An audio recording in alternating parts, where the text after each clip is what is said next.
Bino bye birooto n'amakulu gaabyo. Omuntu okuloota ng'olya ebyennyanja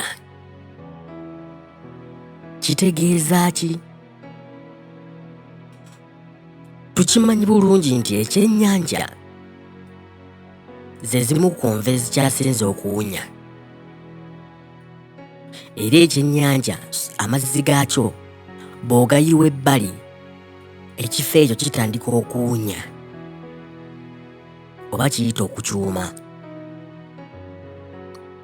Era ekifo ekyo teri muntu abeera ayagala kukyetooloola oba kukibeeramu, oba teri muntu ayagala kuliraana muntu alidde ekyennyanja n'atanaaba ngalo. N'olwekyo nno okuloota ng'olya ebyennyanja oba ng'obikutte kitegeeza kiddibo.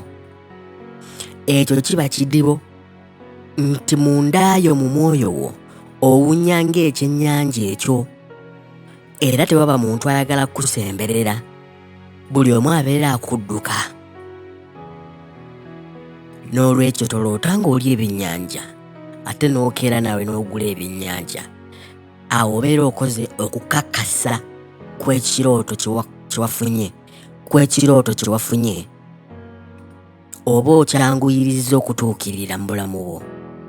N'olwekyo w'oloota ebyennyanja ebyo obanga wali obirooseeko, wandiika mu komenti wano oteekewo n'ennamba yo, tukubuulire engeri gy'osobola okkivuunuka, kubanga omuntu alina ekiddibo tayagalwa era abeera aboolebwa.